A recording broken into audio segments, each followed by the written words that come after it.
Hey, what's going on? I'm Matt O'Leary back with another video, and today I'll be talking about trading Jamison Crowder to the New Orleans Saints. But before we get started today, I just wanted to mention you can follow me on social media at Matt O'Leary NY.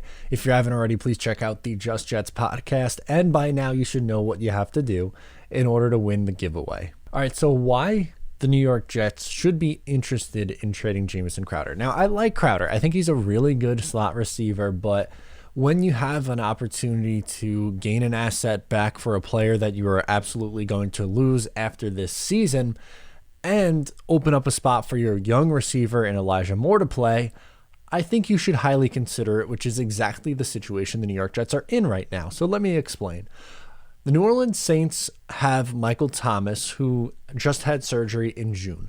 The timetable for his recovery is about 4 months, so that would put him in about October. So that would be missing their best wide receiver. Without a question, Michael Thomas is their best wide receiver for the first 2 months of the year. On top of that, this offseason, Deontay Harris was arrested, and he is likely going to be suspended for the first 2 games of the NFL season. So that is 2 wide receivers that they are down. They lost Emmanuel Sanders because they decided to cut him.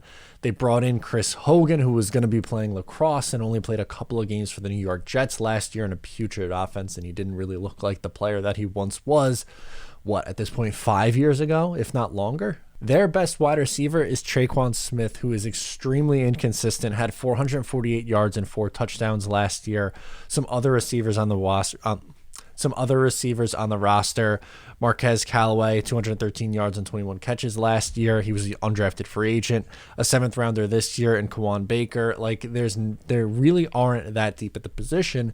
And you would assume, yes, even with Tampa Bay, you would assume Tampa's the favorite for that. The Saints should be in the mix for a playoff spot. They're a team that, their window is open. They should be contending and making life easy for either Jameis Winston or, if they decided to go a little bit of the crazy route and go Taysom Hill at the quarterback position, they should be trying to make life easier for him. And without Harris for the first couple of games, Michael Thomas for the first 2 months of the year, they're probably going to have to make a move. Now, that's where Jamison Crowder could come in. He is a solid slot receiver. I'm not saying that he's a bad player. He's a pretty good player. He had 699 yards last season, 6 touchdowns in 12 games. In 2019, it was 833 yards and 6 touchdowns. He's a steady, productive player. He's good.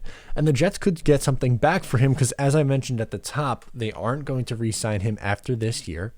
And what makes his contract a little bit more tradable is he was able to restructure that deal. So now he's only going to be costing like $5 million against the cap instead of the 10 that he was supposed to be getting.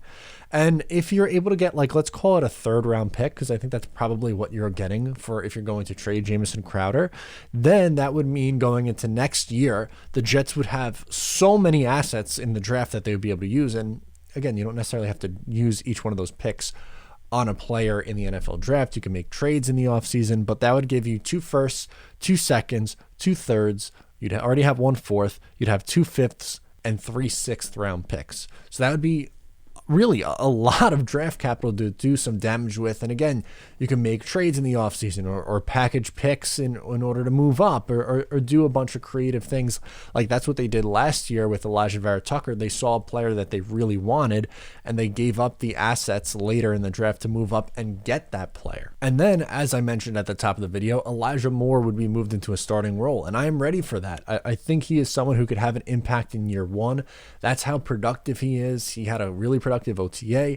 His training camp has looked pretty good. And then that would mean on the outside, you would have a mix of Davis and Mims and Cole. Those 3 on the outside mixing in and out with Moore in the slot, I think would be exciting. And as depth, Braxton Berrios and the Smiths and all that stuff. So while Crowder is a good player, and if he ends up sticking on the roster, don't really have an issue with that. But I see this unique situation where the Saints seem desperate at the wide receiver position, and the Jets have someone who isn't a long-term answer here, and it opens up a space for a youngster like Moore. This makes too much sense to me. Let me know how you feel in the comments below. Would you do it? Would you trade Jamison Crowder to the Saints for a 3rd round pick, let's call it? Let me know, or get at me on social media at Matt O'Leary NY. Thank you so much for tuning in today, and I'll talk to you next time.